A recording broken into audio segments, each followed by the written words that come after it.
Yes, I remember watching the video. All right, I call the meeting to order. All right, this is the regular meeting of the Plan and Design Commission on September 17th, 2024. All right. Can we please call the roll? Yes. Commissioner Nanis. Here. Commissioner Henry. Here. Commissioner Arnold. Commissioner Mantis. Present. Commissioner Hecht. Here. Vice Chair Kirsch. Present. Chair Moore. Here. We have a quorum. And Madam Chairman, I do recognize Council Member Lidor, City Council Liaison to the Plan Design Commission, and Corporation Counsel Martinez. And our student commissioner. And our student commissioner as well. Alex Mendoza. Wonderful. All right, our first item on the agenda is to approve the minutes from the last meeting, which was September 3rd, 2024. Do I have a motion? Move to approve the minutes. Motion Motion by Commissioner Hecht, seconded by Vice Chair Kirsch. Any discussion? No? So let's, all in favor? Aye. Any nays? All right. The minutes are approved from the September 3rd meeting. All right, our first item of business is public meeting number DES-2024-00027 for design review with variations for additions, facade improvements, and parking lot changes to Sherwood Elementary School at 1900 Stratford Road. Carl, do you have a presentation? This is not a hearing, so do I need to read the statement?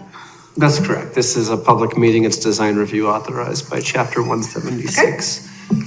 And if I may reintroduce to the Commission Senior Planner, Rati Akash, who will present for this. She is with the city's planning division and my colleague. Welcome back. Thank you, Carl. Thank you, Chair Moore.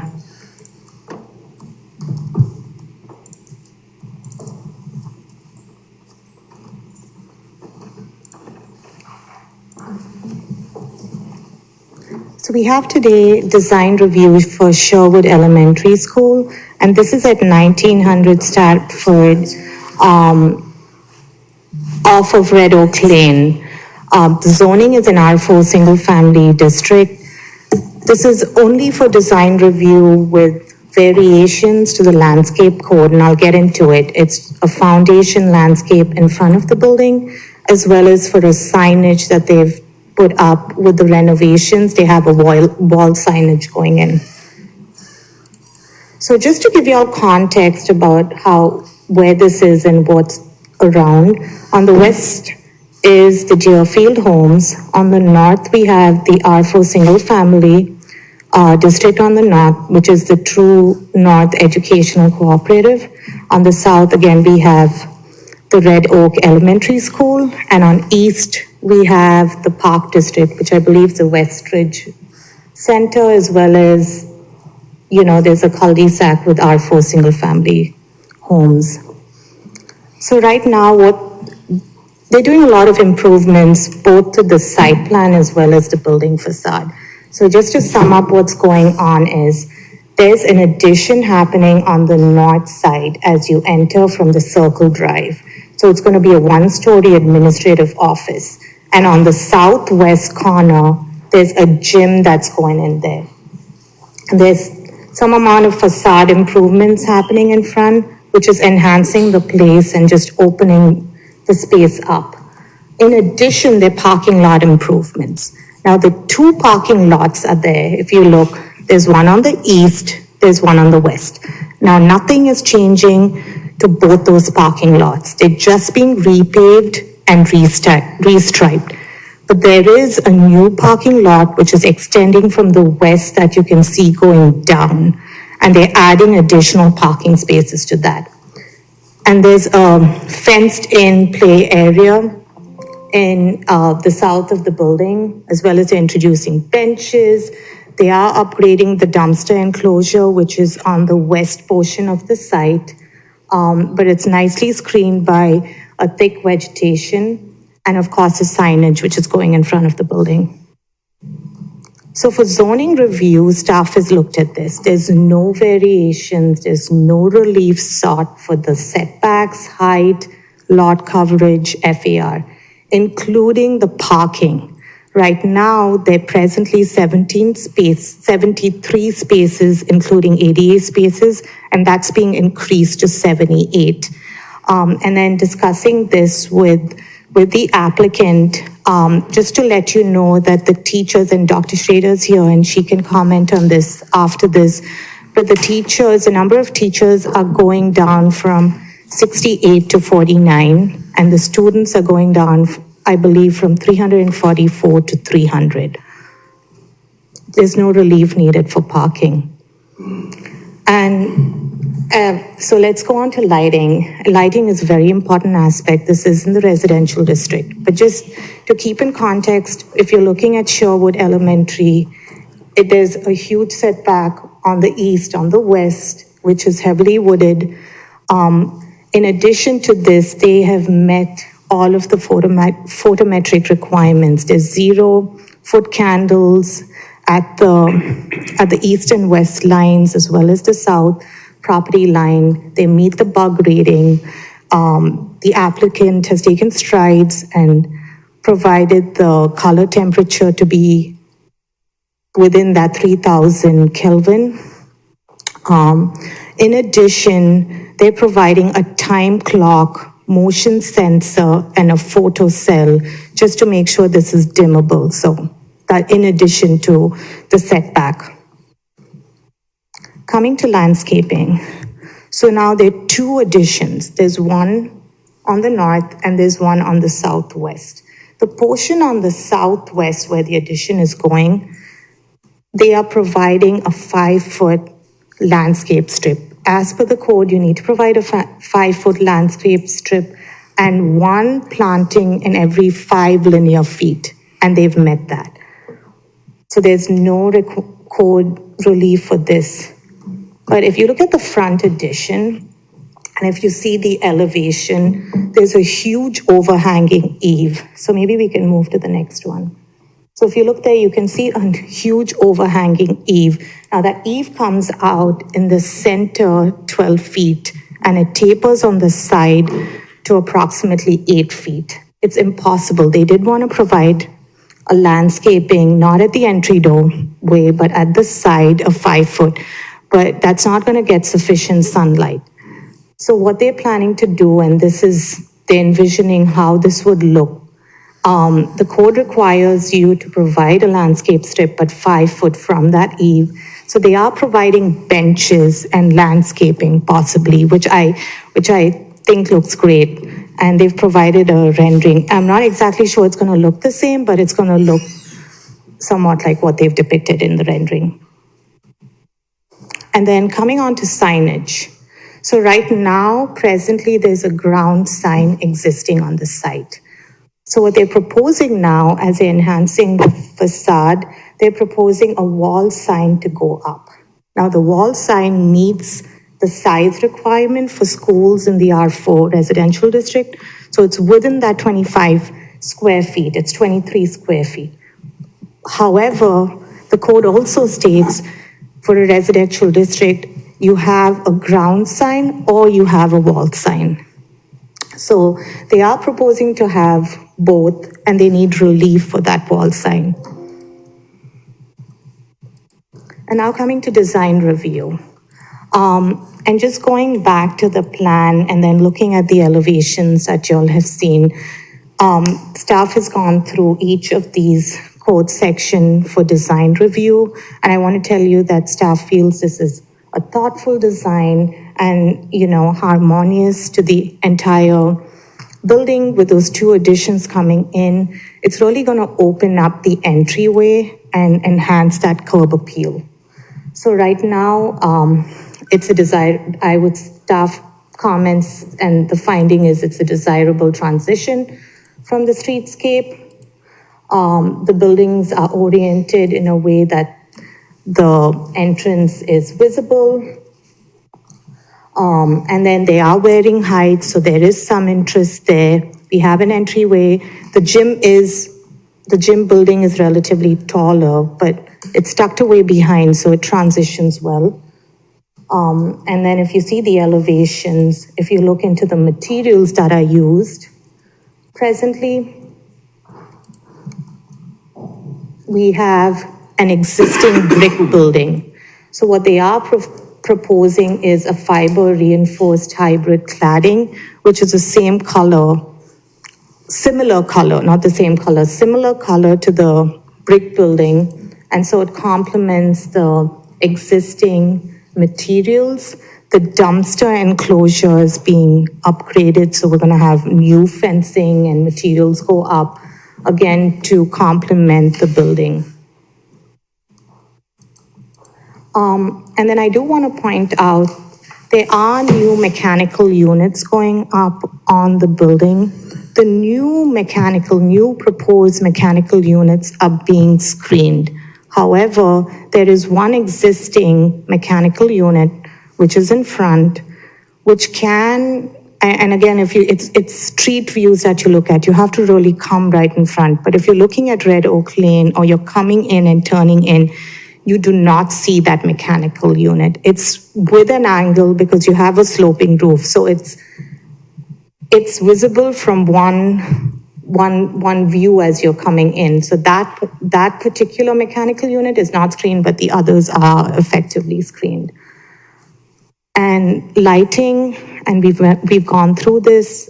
They've done a really good job about the lighting. It meets code.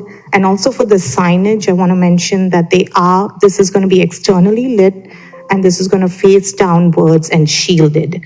So there's no glare or anything caused for the signage as well. And it meets code. And then staff recommends approval for this design review. And now we have the team. We have, and I do want to thank District 112 for working with staff. We have Dr. Schrader here and her team, so I'll turn it over to them. Thank you, Chair Moore. Okay, let's wait. We might have some Yeah. questions. Yeah. Does the commission have any questions for staff? Vice Chair Coach. So the 12-foot overhang, 5 more feet for foundation plantings, that's already in the code that's okay, right? That, if they did that, that would not need a variation, am I right? Correct. If they did that for So now, are we not counting those planters as foundation plantings, or are they outside that extra 5-foot zone? I would have the applicant comment on that because this was a rendering and it wasn't depicted in plan. But that was the intent to have that, and correct, that will be counted as foundation landscaping in that percentage. And that would then remove the variation, right? If we Yes, if counted they them. met that percentage and that 5 foot, as long as that's within that. Thank you, Madam Chair. Can you show us where the old sign is and tell us about it? Or the existing sign, which I guess is going to Oh, stay? the ground sign. The ground that's been sign. Existing. I can pull up a Google.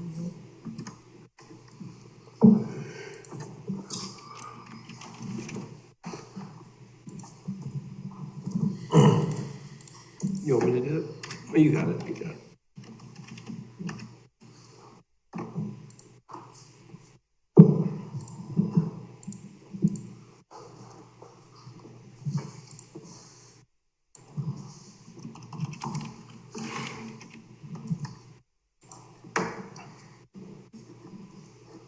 You know what, I don't know if you can see it because it won't let me put the little, I would. I could use the round.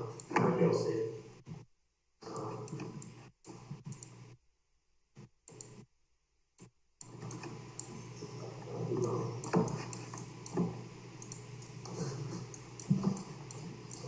Something that. Yeah.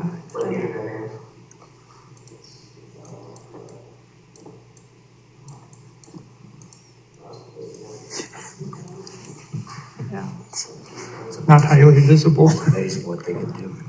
No wonder we need a new sign. This way, right? Do you wanna?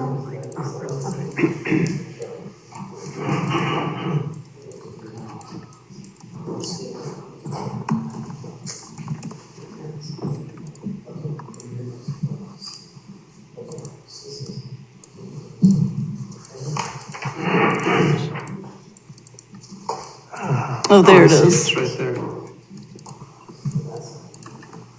Okay, thank you. And we're keeping that sign, correct? Correct. Okay, thank you.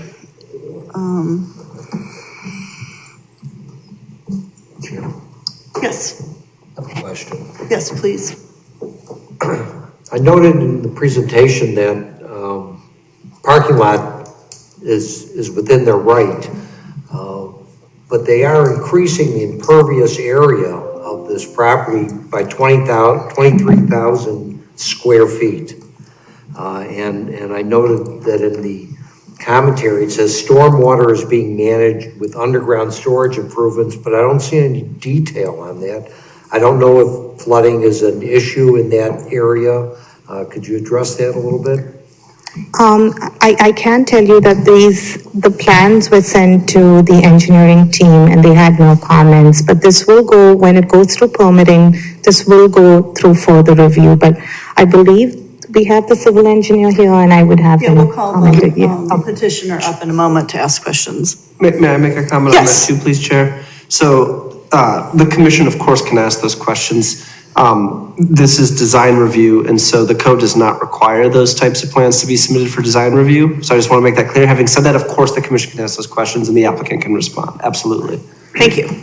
And just to further that, that's part of the building permit process, those reviews. And so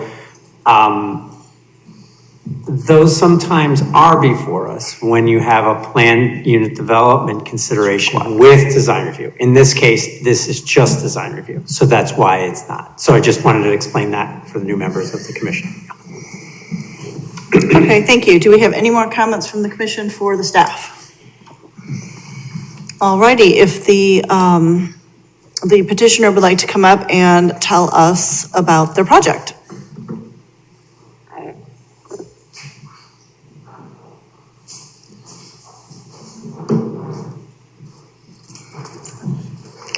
Good evening, I'm Monica Schrader, Deputy Superintendent, North Shore School District 112.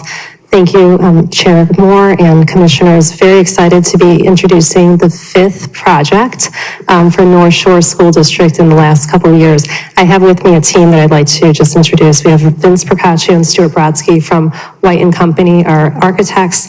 We have Josh Kapp from Erickson Engineering. We also have from the District 112 team, we have Jeremy Wickham and James Bach. Jeremy Wickham is our Executive Director for Technology and Operations, and James Bach is our Director of Operations. So thank you. We are very excited to be introducing to you our project at Sherwood Elementary School. As was previously mentioned, what we are most excited about is the additions for the school. We are also going to be able to renovate our multi-purpose room for a state-of-the-art cafeteria where there will be a servery for students to also receive hot lunch in our school.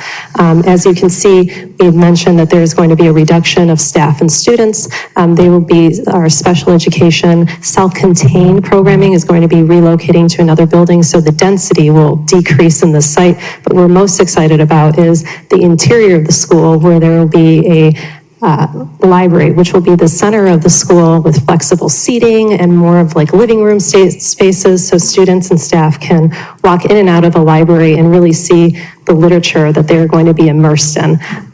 If you've been to Sherwood, Sherwood is known as the home of the pandas. And if you look at the interior of the school, there's going to be lots of pandas and bamboo within the school structure. But from the outside, you've seen that the exterior facade is going to be a major improvement for our school. Right now, we have a tiny little office space, and that exterior of that building is being renovated so that we actually have a very large office space for our nurse, for our principal, our associate principals, and what we're most excited about is that our staff and students will comfortably fit now in this new renovated site. We were fortunate enough to see a little video of what the inside will look like and shared it with some of our staff today. They're very excited, and we just really appreciate the council's view of our plans, and we're open to any questions that you may have. All right, do we have any questions? Yes, Commissioner Nanis. Thank you. Hi, as a parent of 3 kids at Ravinia in 5th, 3rd, and kindergarten, thank you. You guys are doing a great job. Thank you. My only really question, comment was really around the parking lot and the addition and if it's truly needed. Just looking at like the numbers that you guys have provided and the amount of parking spots that you currently have versus what you are, at least from what I looked, when I looked up the paperwork from when you came through for Ravinia, like that's gonna be a bigger building and you have less parking for there. So I'm just trying to understand I think Ravinia had like 59 spots for the future state, and then this one will have 76, so just a big variance in parking with similar staff and less students. Just kind of wanted to get clarification there. Yeah, it's a great question. If you've been to Sherwood during drop-off or pickup, you'll know that the traffic to drop off and pick up is really, really difficult right now, and parking is very tight. Part of the reason why we're extending that parking lot is really to be able to have more of a turnaround because the backup is so big on Stratford. And obviously we have True North and we have the nursery on the corner as well. We're trying to get people off of Stratford and be able to like wrap around more that parking lot area. Obviously being able to have some spaces for visitors and even, other staff. I was trying to get into Sherwood today at 3:10, and I was caught in that long traffic line, and I was texting one of the staff members saying, well, if you want to have a meeting in my car for the next 20 minutes, otherwise we'll have to wait. What we're really trying to do is get the traffic off of Stratford to be able to move the flow and drop off and pick up more. That's really our aim, and also having the spots available for visitors as well. Thank you.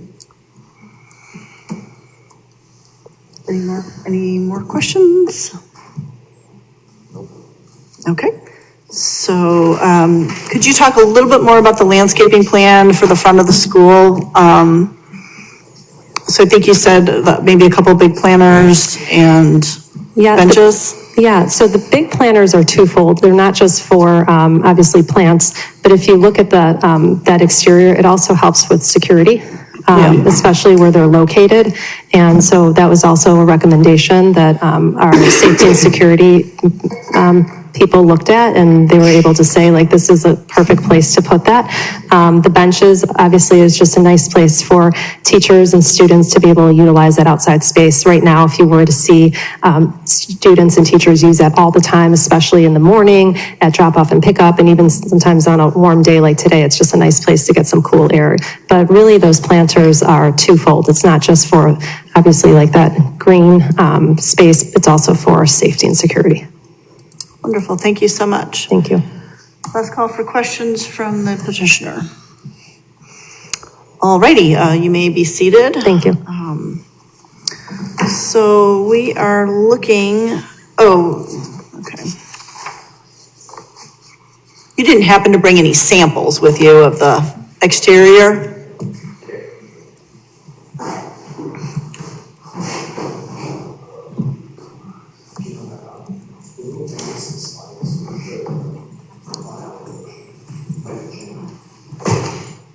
So please come up and state your name so that we can get it correct and spell your last name so we can get it correct in the minutes.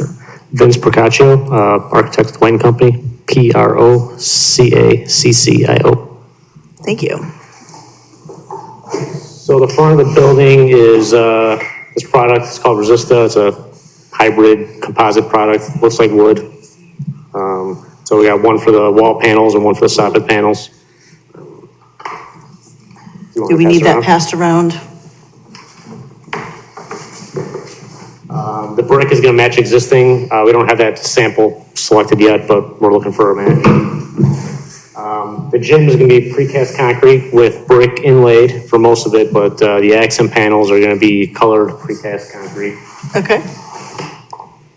A brownish and a buff color. Thank you very much. All the sheet metal for the roofing and gutters and siding is a gray color. Okay.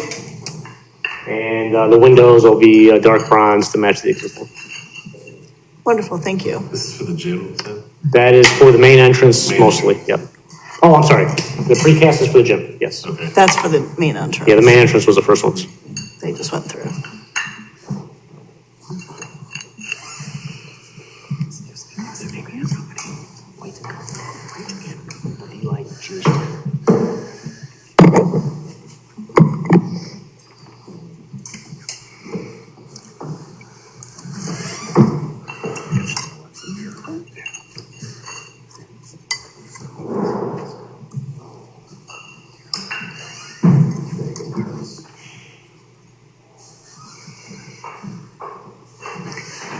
Okay, thank you. Do we have any questions about the materials or okay. So what we're looking for is, I believe, approval of the design review, correct? With, I'll wait till he comes back. We're looking for approval of the design review with the two variations, one being, well, I guess it's just one variation, the variation of allowing a wall sign in addition to the ground sign. And I think we've determined that there's no need for a variation for the 5-foot landscaping because they are going to put the landscaping in on the outside of the eaves. Is that correct? Yes, Chair Moore. Can I request if we could please put that as a condition? Absolutely. Thank you. And of course, Chair, when you're ready, of course, you may take public, it's not a public hearing, but it's a public meeting. Oh, so you're you can right. take any public comment. Yes, you're right. Do we have any comments from the public? Please come up to the podium.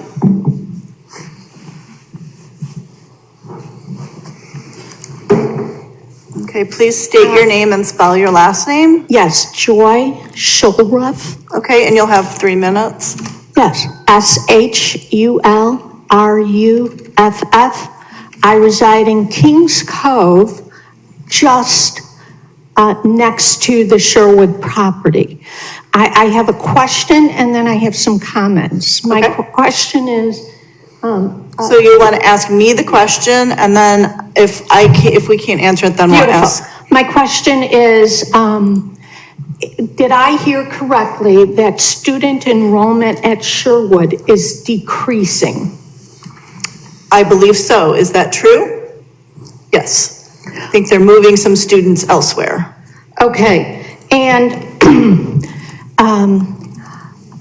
I guess my question is, are students utilizing the library the same way they did 20 years ago when they did not have access to computers? Perhaps Ms. Schrader would like to speak to that? Chair. Oh, I'm sorry. Let her finish. Okay, so the question is about the libraries. Yes, let me finish my 3 minutes. Yes. There is collection of water on the west side of this property, the Sherwood property, that has not been taken into consideration. We know about it firsthand. We're very concerned about it increasing. Second, there is a garbage dumpster. My question is, why is it in the position that it has been designated by the plans? Because that's right by our property. Okay. And then we're very concerned about the lighting, because once the leaves fall, so that's about half the year, we get a lot of light coming from the property, and I don't know if that has been reviewed or thought about in any manner. So we're going to have more lights.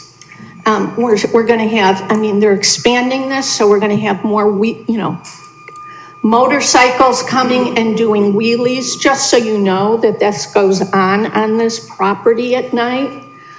There's a hangout by kids, motorcycles. I don't know, expanding it is not going to make it any better for us with the noise level. And then one other question. There's a concern about the parents being able to drop off their kids. Isn't there busing for children in Highland Park? And why aren't they utilizing It it? depends, as a parent of Highland Park kids, it depends on how close to school you live. I it understand, depends- but there should be some incentive to decrease. We have quite a bit of exhaust fumes coming Okay. into our home by all these cars. So I just want that consideration. One, we're asking that the dumpster be moved. We get a lot of garbage on our property by that dumpster. We definitely need some indication that the lighting is being reviewed from a resident standpoint. Yes, we want it I don't think that the lighting is an issue during the day, but at night, it does become an issue. Okay, So I don't think it's a child protection issue. understood. Thank you. Would someone from the district like to come and answer those few questions?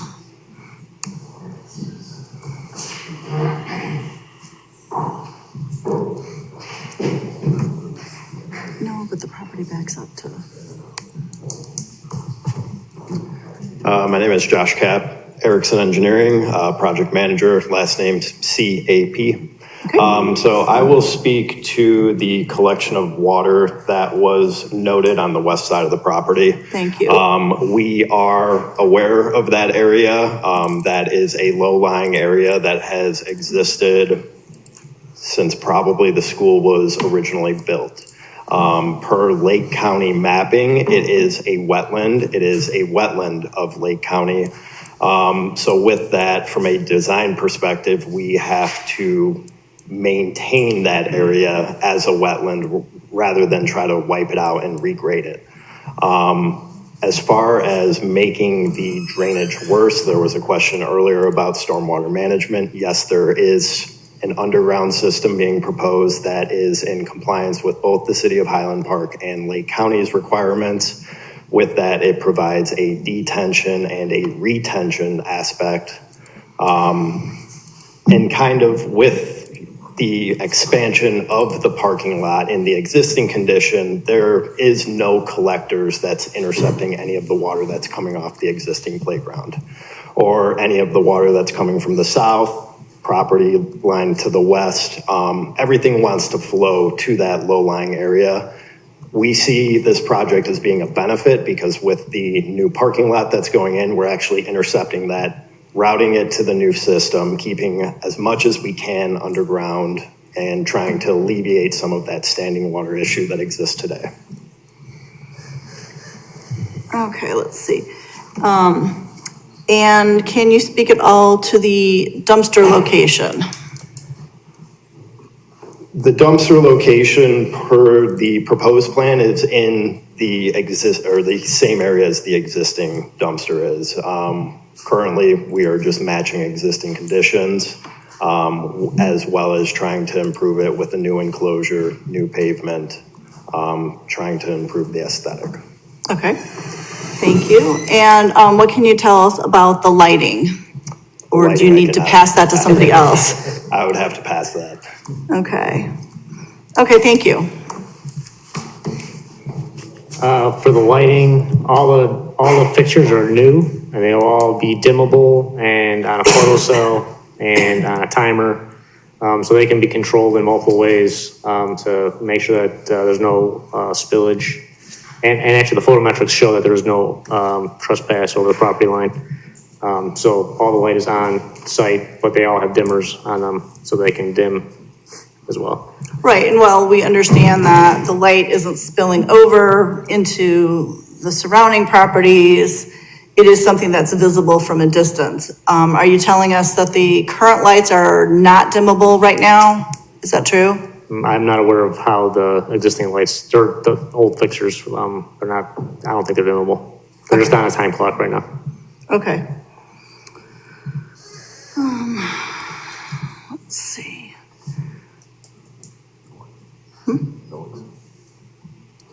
Okay, do we have someone from the petitioner who can speak to us about how the library is used in this school in the past and coming up in the future? Sure, I'll start from the... Please give us your name and spell it again. Sure, Stuart Brodsky. Okay. I'm the project director, White and Company. Brodsky is BRODSKY. Okay. Okay. So, as you know, we're modernizing many of the schools in the district. Many of the buildings were anywhere from 100 years old, like Ravinia, to 60 years old, like Sherwood. And the schools were designed at a time when education was different. It was more of a factory model. Kids reside mostly in classrooms. Libraries were basically just housing books. It's a place you went to check out books. And today, in the information age, that's transitioned. There's more of a focus on skills, not just information absorbing. And so libraries are places where students can work in groups, they can collaborate, they can break out either in small groups or individually. So they're also more open and more connected to the classroom, so allowing for the older grade levels, which will surround it in this case. So it is more of it's a modern approach to the libraries. It becomes a heart to the school, and we are approaching this consistently as we can, not identically, because the buildings are very different across the district, but in this case, we were able to provide a library that is a very connected place, full of energy, and a much different evolved approach to teaching kids skills and how to gain information and do their work. Okay, so I suspect part of the question that had been asked was, even though if the school's going down in population, why is it getting bigger? Yeah, it gets to the point where I think it'd be fair to say many school buildings today that were built 60 years ago are obsolete. They were built in a time when there weren't as many services. And one of the things we didn't get to talk about tonight, because this isn't a general design presentation about educational design, but education today is more personalized, based on social science and neuroscience research.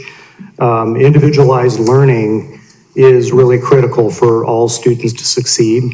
And part of the mission of the district is to provide equity, and that's not only meaning every building has equal opportunity, every student within a building has an equal opportunity to gain the services and the things they need within a school to make them succeed. So interventionist, special ed resources, spaces of connection and socialization and breakout, they simply didn't exist when these buildings were built. Libraries were probably smaller because all they did was house books. Access to natural light wasn't, in particularly as we went from the 60s to 70s, was not valued. And furniture was different. So we are transitioning today to make things more flexible. We learned a lot coming out of COVID that the more flexible furniture is and the more flexible adequate space size is, the more easily we can pivot and adapt when we have challenges and we need to spread kids out.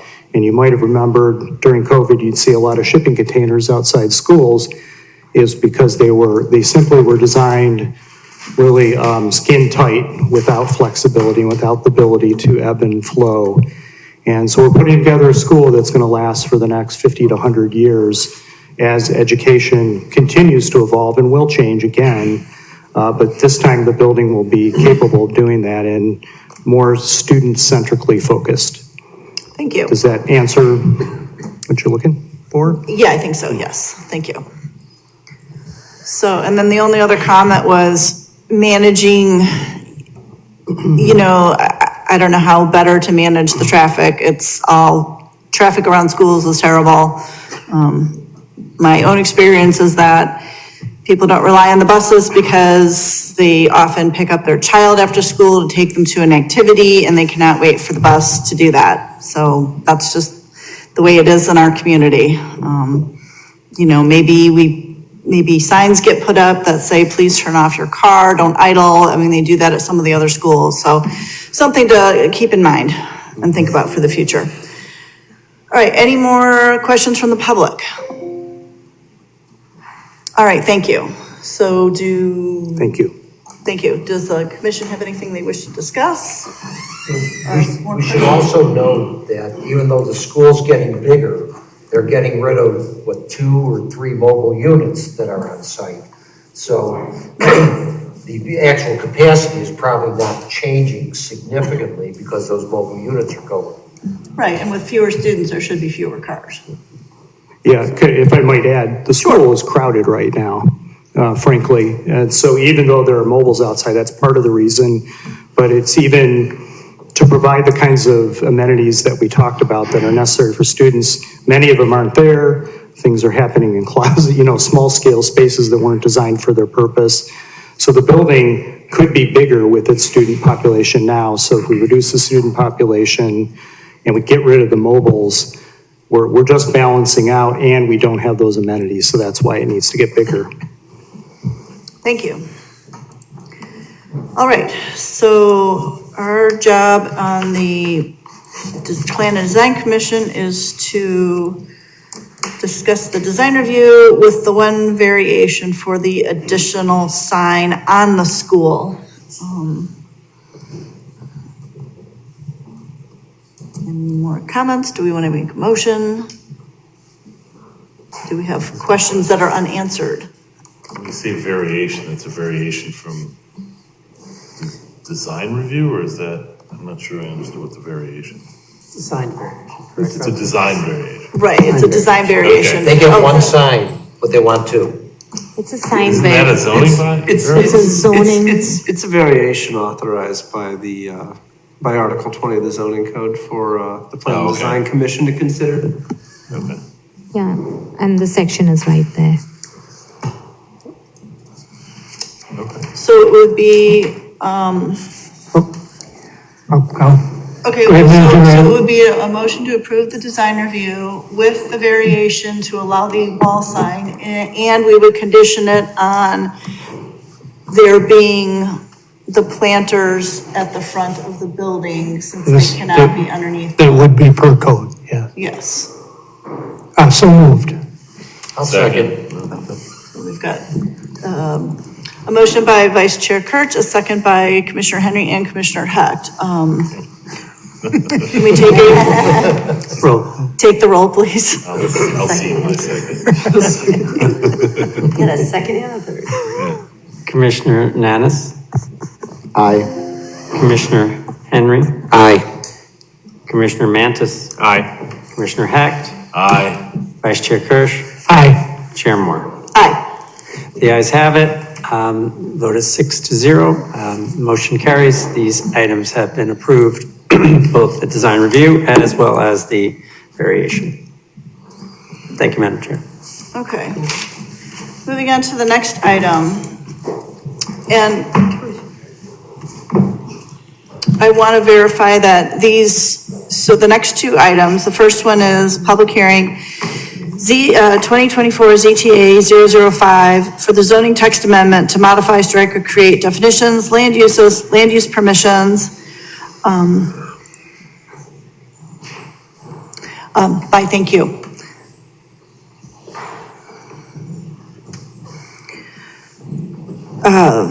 For land use permissions and related regulations for freight and parcel terminals, truck terminals, warehouses, and similar uses. This is a public hearing. Was this public hearing opened on the 20th when this was first brought to? That is correct. Both of these two public hearings, B and C on the agenda under scheduled business, both were opened on August 20th and continued specifically to today. So you do not have to read the public hearing statement. Right, thank you. And I will let you know that I did watch the meeting that covered these two items that was held on the 20th while I was gone. Great. Okay, so do you have a small presentation for us? Yes, I would like to provide an update. Thank you. Wonderful, thank you.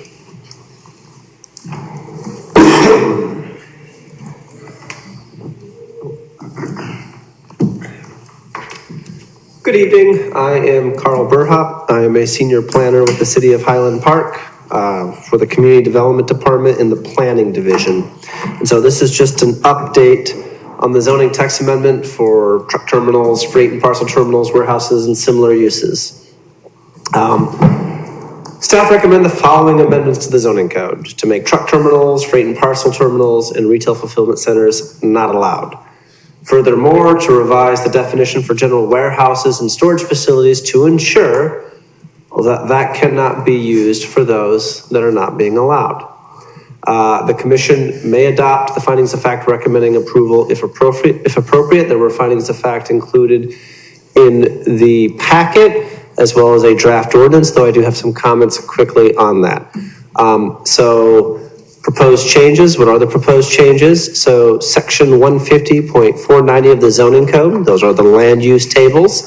The first bullet point there is to not allow the retail fulfillment center uses, of which there are two types of those within that section of code. And that's just to harmonize again with what's being proposed and prevent those from becoming the freight and the truck terminal or freight and parcel terminal. And then the bullet point below is the same from the one on August 20th, to not allow truck terminals and to not allow freight and parcel terminals. And then in table M, to strike and replace that general warehouse and storage facilities enclosed, and to replace that with a new use that will be defined, which is on my next two slides, warehouse and distribution facilities enclosed, to be similarly permitted use in the I and B3 zoning districts. So there was a definition that was brought forth to the commission on August 20th. It's on this slide and the next slide. What's on this slide, the regular font is what was before the commission on August 20th. The black and underlined font is new, but was in the report that was posted. And then the red font is a additional staff recommendation being presented here on the record now. I'll just read it quickly. Warehouse and distribution facilities enclosed. An enclosed facility utilizing cargo vans, trucks, or tractor trailers, which is primarily used for the storage of inventory of goods and parts, and that has no more than 2 loading docks and 1 additional loading dock per 15,000 square feet of gross floor area of the facility, rounded for partial dock allowances. Gross floor area shall not include only the area. Gross floor area shall include only the area of the first floor. Then it goes on to list specific things that are not included. Again, that part was in the packet and hasn't changed, being I should be 2 and 3. And then truck terminals, that was added, and then it closes out there. And again, this was in the packet. And so the thing I would focus on is again, the commission wanted kind of additional guidance, kind of an actual numeric limit. And so what staff is recommending is a limit on the number of loading docks. And then, of course, this is from the August 20th presentation, motor freight terminal, a new definition to be introduced because it's referenced in the prior definition. Then finally, staff proposes to harmonize the off-street parking requirements with these changes previously listed. So that would just be striking those parking requirements from the uses that are being struck. So the retail fulfillment centers, the truck terminals, the freight and parcel terminals, those requirements would be struck.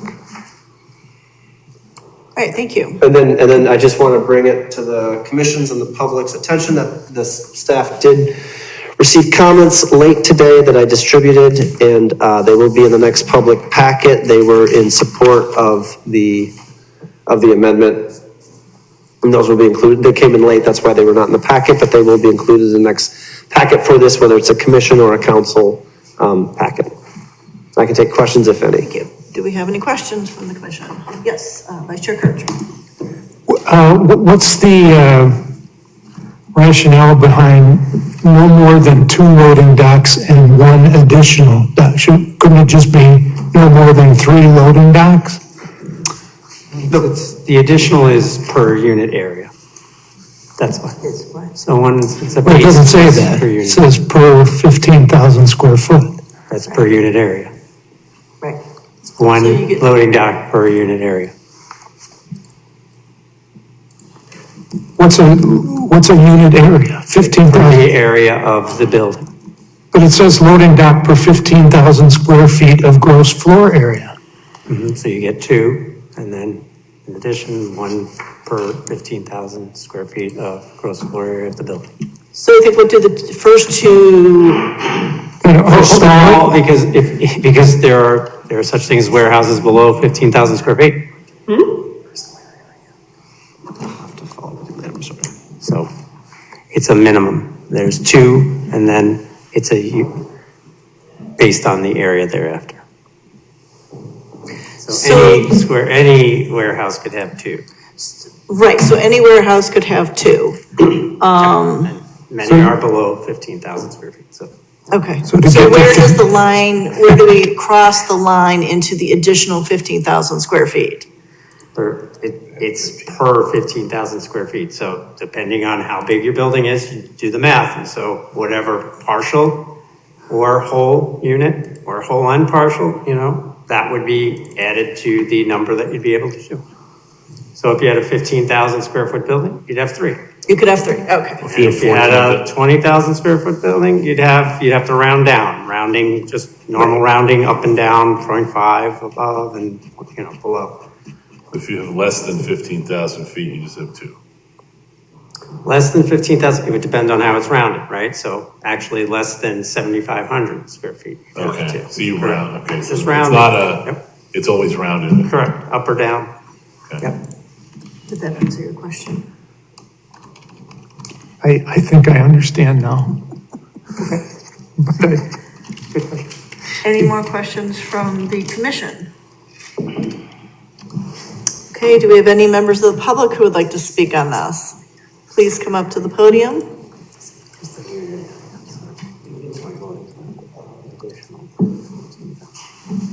Okay, before we start, please swear you're going to tell the truth, the whole truth, and nothing but the truth. Yes, I am. Okay, I need your name with your last name spelled for the minute taker. Sure. My name is Sonny Cohen, Sonny. Last name is Cohen, Cohen.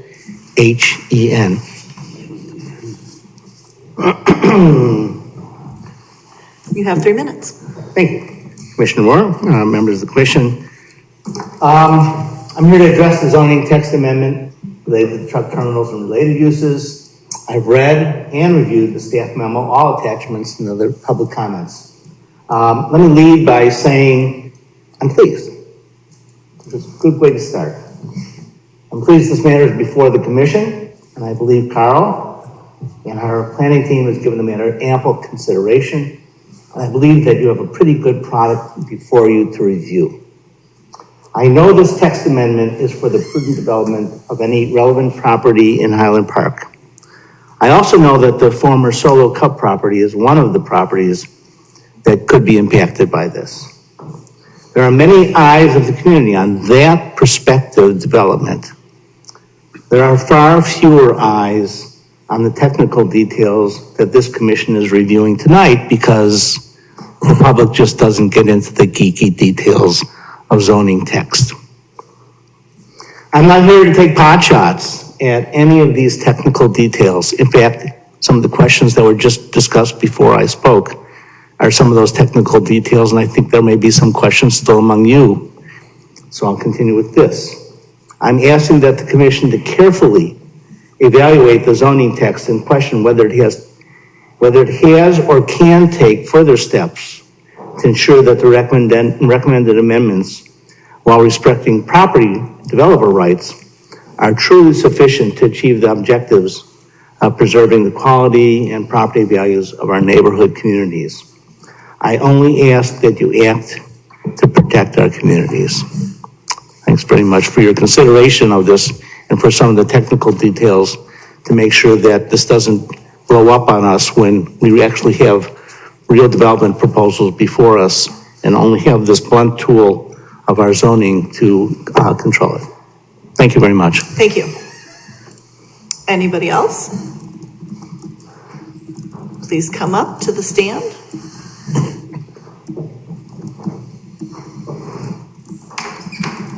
All right, have you been sworn in before? Not in this matter, but on plenty of other issues. So, do you swear to tell the truth, the whole truth, and nothing but the truth? That I do. Okay, name again, please. You made me laugh. I'm sorry. What was your name again? Michael Laxton, Oh, Michael Laxton, 1967. thank you. I'll be brief too. I just appreciate the commission addressing the removal, actually staff suggesting to remove the motor truck terminals, which could be a really adverse truck producing traffic situation through residential neighborhoods particularly. So, I mean, you've got some large lots that could have significant development on them, and that would be an issue. So I really appreciate that being removed by staff. Appreciate the additional language that, well, the commission addressed the intensity level, and that was really very striking, and I appreciate that. And and staff's recommendation of restricting the number of bays is much appreciated also. And actually, going on further to say that the calculation for the number of bays is based on the ground floor area also, because I was worried about multi-story warehouses, which are becoming more prevalent. And when you add that square footage on to the ground floor area as a total development, it could wind up with a ton of bays, but keeping it down to the ground floor level is a great way of going about it. So, and I believe it was this gentleman that mentioned drones last time, and I'm not asking it to be looked into in regard to this, but I think at some point you have to take into consideration that we're probably going to be looking at drones or robots roaming our neighborhoods at some point. So it's just something for you to think about in the future, but I appreciate the hard work you've done in this. Thank you. And staff also. Thank you. Thank you. Thank you, Mike. Anybody else wish to speak on this matter? Any more questions by the commission? Okay, so we have, the next move would be to adopt the findings of fact for approval of this, zone Adoption of the findings of fact recommending approval. Correct. Sorry, That's right. yes.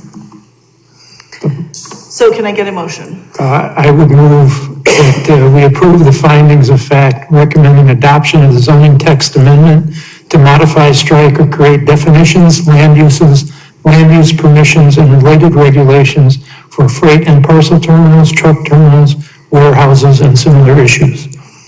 And can I get a second? Second. So we have a motion by Vice Chair Kirch, seconded by Commissioner Nanas. Please call the roll. Oh, do we have any discussion? Any last discussion? Quick question. So it is as amended with the red text that was shown by staff, correct? Not what was in the Yes, packet? correct. Correct. As amended and presented here this evening. Yes, correct. Very good point, clarification. Thank you. Okay. The roll. I just want to say something quickly. Sure. And just to the gentleman's point, and I'm sorry if I don't remember your name, but I'm always mindful of what I would consider to be absolutes in any, especially in zoning. I agree. I don't want to see a truck depot at Solo Cup. I live over there. I was here for the hearings. It was interesting to say the least, but I worry about the spillover effect on other parts of our community that this might not, a warehouse facility of this might not be so offensive. And if we're gonna, seems like what we're doing is eliminating the possibility anywhere in the city. I'm not sure that's, I have concerns. Maybe we don't want that anywhere, but I don't like dealing in absolutes, and maybe I support this particular zoning text amendment, but I just to put it on the record that we should always scrutinize absolutes and make sure that we're not engaging in overkill when we want something not to happen on a specific property, that we end up prohibiting it all over the place where it might actually be okay. So I wanted to put that on the record for the city council. Okay. And Madam Chair, if we may, Yes. only after commissioners though. I'm sorry. Only after the commission, of course. Okay. If there's any more comments, okay. Any more questions? No, we did think about it from a citywide perspective, and it's not an absolute. It actually does allow for certain types of warehouse facilities, as directed by the commission. Staff looked at, let's understand better what the end result would be of such a use. And so with that, staff did some research on it. So essentially what it does allow is it does allow for reasonable size and reasonable warehouses. They're just different categories of warehouses. From really intense warehouses, this does not. light warehouse distribution, yes. And so for our community, we believe that's the best choice in this case without just categorically saying you can't have a warehouse, which there are practical needs that businesses have to have warehouse type facilities. So I think we struck that balance with the guidance and direction from the commission, and I hope that the commission agrees. Thank you, Madam Chair. All right. Thank you. Are we ready to proceed with the vote? Okay, so please call the vote. Commissioner Nanis. Aye. Commissioner Henry. Aye. Commissioner Mantis. Aye. Commissioner Heck. Aye. Commissioner Kirsch. Aye. Chair Moore. Aye. The ayes have it, 6-0. The motion carries. This item is recommended to City Council for approval with the modifications as presented here this evening. Thank you, Madam Chair. Thank you. All right. That's my agenda. Okay. The next one up is reopening the public hearing 2024-CTA-008 for a zoning text amendment to modify, strike, or create definitions and regulations for storage containers and similar uses and structures. Mr. Burhop, do you have a presentation for us? Yes, this one's very quick. Okay, so again, this was a public hearing that was open on August 20th and then continued to this date. This slide is the exact same, except for I think the last bullet point, just the commission, if the commission is ready and is broadly okay with what's presented in the report, the commission can adopt the findings of fact to recommend approval and move this forward. Of course, if the commission has additional questions or does want to see the ordinance, this can also be continued as well. This is the same slide from, what's the same bullet point with sub-bullet point. So allow use of storage containers by right without a permit within any zoning district for up to 14 days per year. And allow one extension up to 30 days with a permit. And that's what was presented on August 20th. And then allow by special use permit the use of storage containers related to non-residential land uses when longer than 30 days. And of course, this was discussed on August 20th. And that first sub-bullet point just indicates why that's the case, why there would be aesthetic and locational matters that would be addressed through this SUP process. The only update to this is staff was considering this and was attempting to be proportional. What is the request? What are the impacts? How should that be processed? And even though it would be a special use permit, it really kind of takes on more of a design review with aesthetics and locations, and therefore staff would just recommend that those notice requirements for this type of consideration be a design review, which does require a sign go up on the property and does require regular US mailing to abutters that are single family homes. And then finally, these last 2 points, again, these are the same from August 20th, exempt all governmental emergency service related uses. Then of course, the last provision about exempting these requirements during the pendency of a declared emergency by the city or the state of Illinois. And then there were public comments that were submitted yesterday mid to late afternoon. And I distributed those to the commission. There was one set of public comments. And then I just have the first bullet point is a quotation mark from that, and then the last one paraphrases those public comments and kind of 2 points. And that's just for the commission to consider as the commission wishes. And I can take questions if there's any. Okay, do we have any questions? Commissioner Henry. Carl, what's staff's position on the comments that we received from the Park District?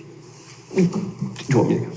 So my understanding is it was the council's desire that uses be treated the same. So if the commission wants to extend, then the commission can do that. We could consider doing that for all uses.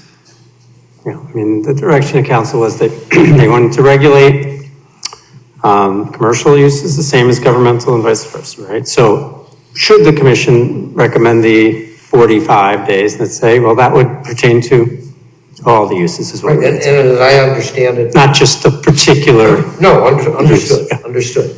And as I understand it, that's by special permit, so they can request. No, not that part. No. If it's past. If it goes past that. Past that is. This is what we're talking about, the following. So you have a 14 days without permit. After that would be an extension by permit. Right. Just a permit so that we can have a time clock on it as staff. It's an administrative permit, okay? Not a board or. No, commission. I understand that. Then after that time period, then yes, it would need to be the special use. But that 30-day, if somebody came in and said, I need extra time, ask 14 days, they don't have to ask for 30 days. They're not necessarily going to, they can get up to 30 days. Correct. So if we were to recommend that be 45 days, it's still an administrative process. Correct. By what is required. Correct. And just to be clear, that administration process does not give discretion to staff to tell you, you can do 40, the other person could do only 20.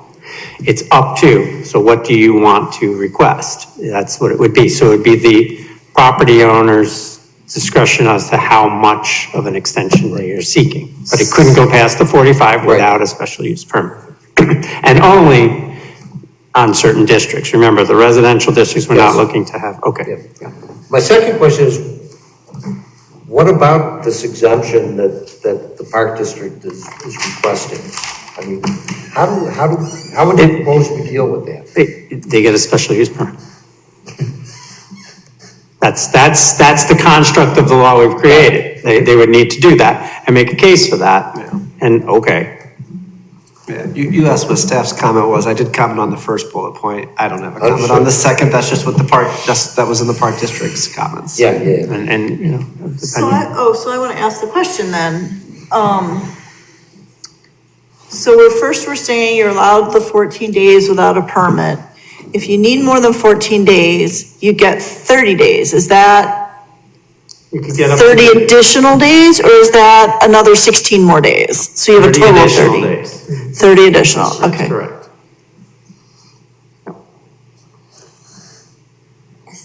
Just makes it more user-friendly, and I think that time period gives the flexibility that's needed. Remember, we were thinking about, there's certain institutional uses and other things that may have needs to be attached to as well. Right.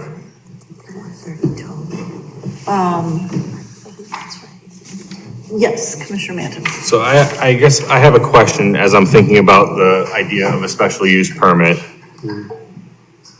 Using the Park District's example of having a container for the Heller Nature Center, they would have to apply for a special use permit to have this on their property, which by their own account sounds like it's a permanent structure rather than temporary, right?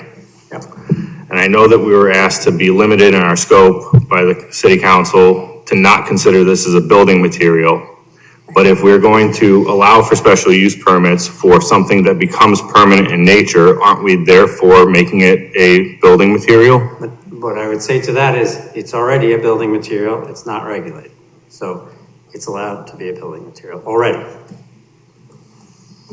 Well, I guess I'm less worried about the storage unit at Heller because I believe it is fenced and a staff-only maintenance. I don't think anybody's looking at it. I'm more concerned about if the Park District has a need to have a storage container in the parking lot at Sunset Park, that's a different issue.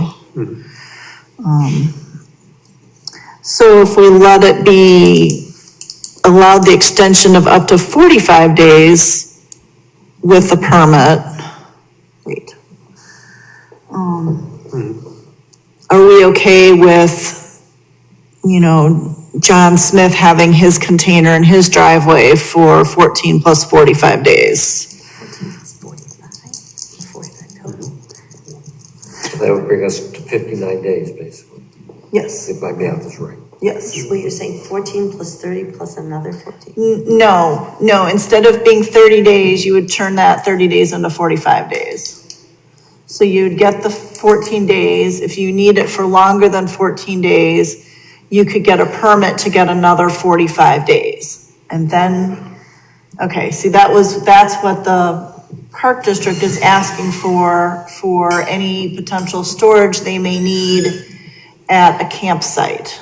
But isn't that different from the Park District as an entity? Isn't that different from?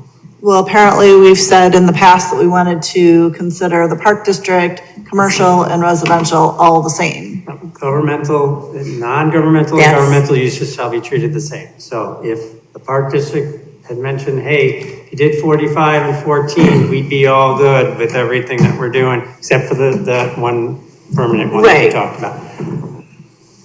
You know, the proposal was 14 and 30. It's just, the question is, this was public feedback that we received, and the question for the commission, what they submitted. Because that, if it's 14 plus the 30 days, that puts the park district potentially in a bind where they would have to get a, special use permit in order to have that storage unit on site for the entire 7 weeks of summer camp. Correct. So if we were to allow them to have the 45 days, so now they've got the 14 plus 45, we also have to allow that for like a resident. Right, which is why maybe it's better to consider the special use permit for that one entity versus everybody having it for 59 days. Well, but a special use permit is to a particular site, and They could the come park in district. in total. They could come in total. They'd have to do each site, and everybody would need to be notified, and I believe in accordance with the chapter 176. Correct. Notice. Which they would They do could come in en masse. Which they would do, and we'd grant it, so why don't we just? Well, yeah, is there any answer to the It's only 30 an days extra or 15 45 days, it's not, Right. it's not a lot, it's, I mean. it's not- Right, for them, but if everybody were to start keeping containers for the longer period, then it multiplies in a different way. That's why I think it's better to at least consider doing it differently. Just to be clear, the staff's recommendation didn't change based on this input. We're merely saying, hey, this is before you tonight, what say you? We just got that. And so, you know, to be fair to the public comment, that's all. Right. How long does it take to get a special use permit? 2 to 3 months. Okay, so it's silly then. Yeah, we're just making the park district jump through some. And the District 113, I should point that out too, they were the other. But also They the gave city of testimony. Highland Park as well will need to get special use permits. I mean, well, it is. That was why this was brought up. That the governmental agencies be treated the same as commercial. So that's why we're here, and that's the feedback that they provide. I just wanted to point out that a special use permit, they're not required to come back and get it every year unless that's a condition of the approval. So if any entity came in wanting a special use permit for this, whether it's the city, the park, a commercial business, anyone came in, they could have this, you know, as long as they gave information, you know, sure, the director said approximately 2 to 3 month period, but then that would be good. Yeah, for as long. That would be good unless they changed it or unless there was a condition to the contrary. So a special use permit could be good ad infinitum? Yeah, within the confines of what was approved. Correct, within the confines of what's approved. So they could specify, here's generally what we need to have happen at these sites. Are you okay with that? And then you make that decision. Again, it's a high bar principle that the community follows, and we come in for our own special use permits as a city. You saw here tonight, chapter 176, the school district was here, right? We hold ourselves to those same standards. So that was the principle, as we heard it directed from council, and we gave you the links and all that. And I believe that's true to what they had said. And so, you know, so that is desired, I guess what I'm saying. Whether or not you want to extend it to 45 instead of 30, I think that's still a question, but it doesn't change staff's recommendation, which was the 14 and 30. So I just wanted to If I may ask though, as far as the special use permit for, I know we're talking about the park district because they made the comment. They're only using it for the summer. Mm-hmm. But they would be beyond the limitation. You know, if they leave the temporary storage container there, great. But if they remove it, it's not used again for 9 months. At what point is it deemed abandoned?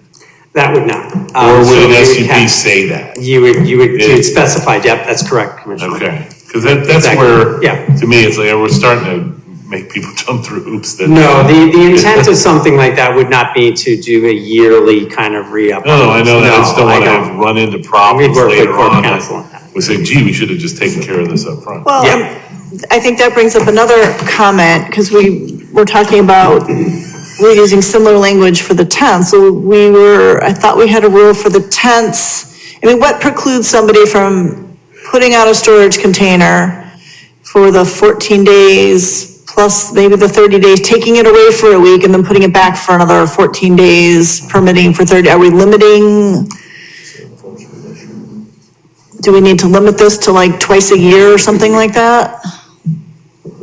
Because I think we have a limit for the tents. It's an awful lot of work to get. It's already per year.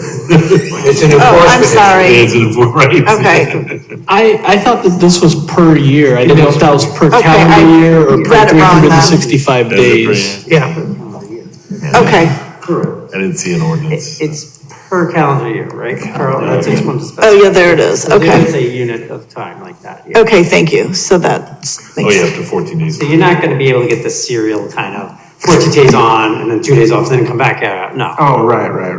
Yeah, right. I don't know what people want to do with stuff. Somebody would try. People can try, but we have the code to protect us against that if that were the case, so. Commissioner Nanis has a question.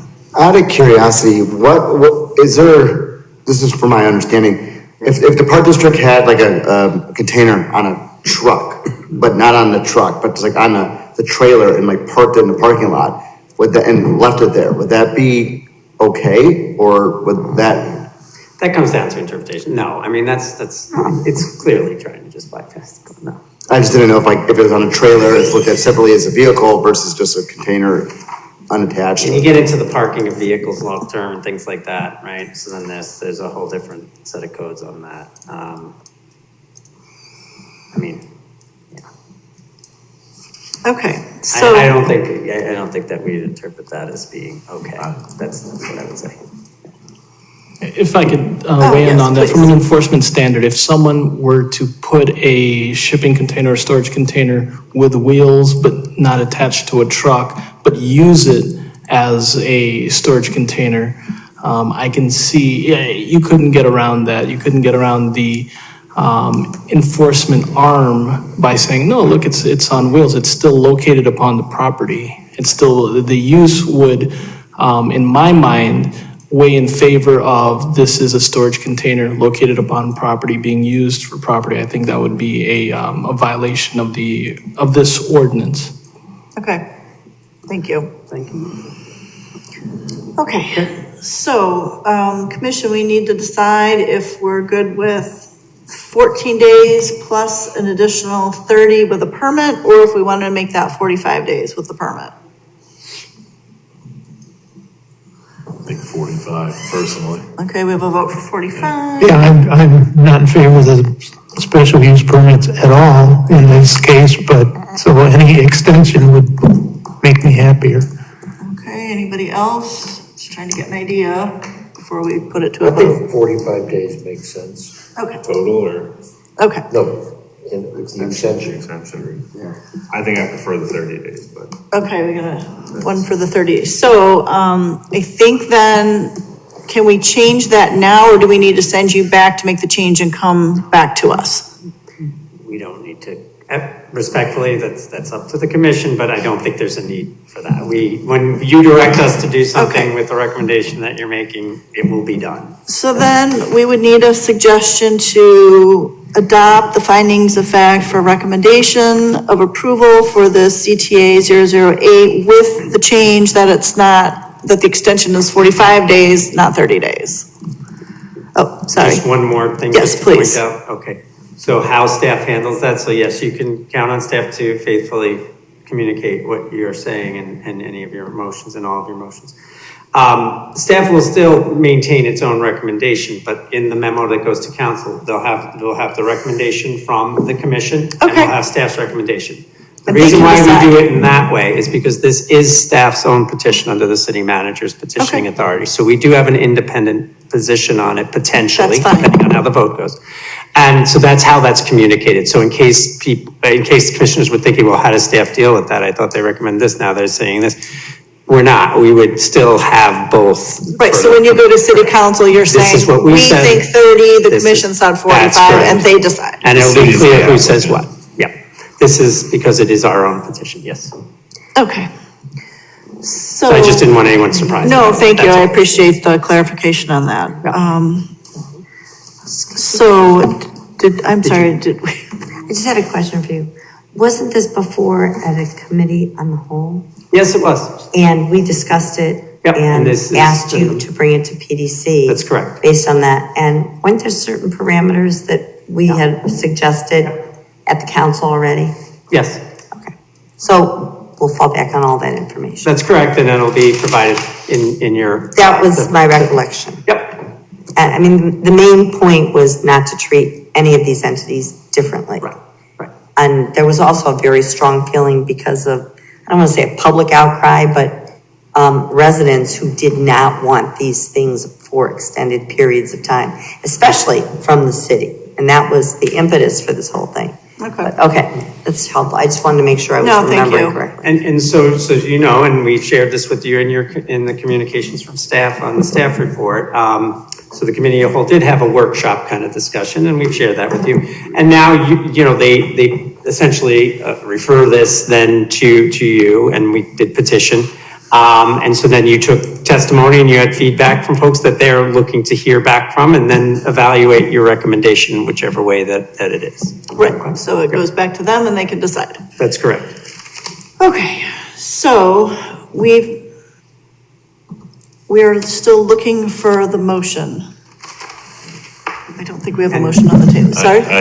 And when someone motions, please specify which one we're talking about. Yeah, I need to ask if I do this right. I move that we adopt the draft findings of fact as presented with the one change to allow an extension up to 45 days with a permit.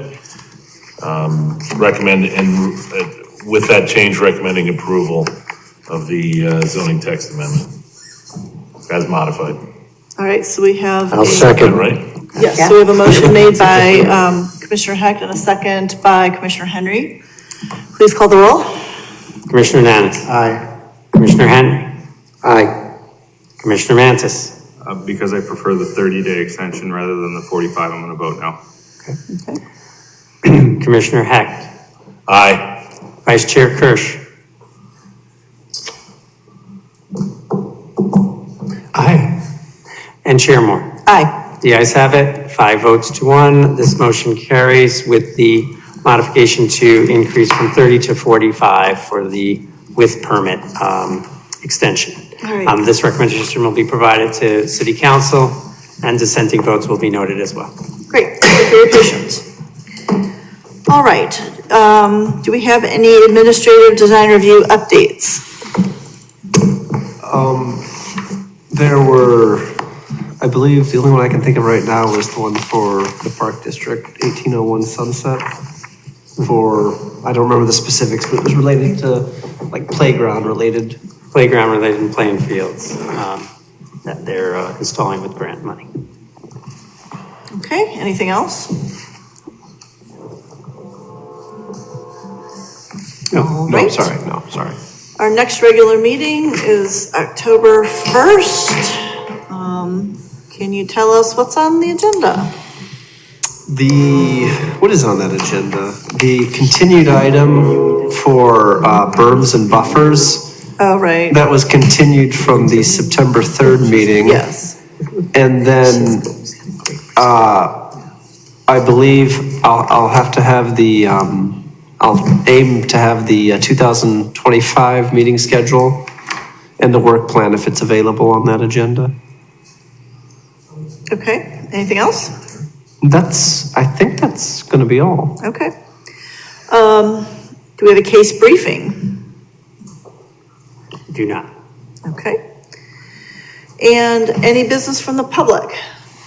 Seeing as there is no public, I guess we can move on from that. All right, can we get a motion to adjourn? So moved. Seconded. All in favor? Aye. Any nays? Motion passes, meeting is adjourned. We will see you next month already. Thank you, everyone.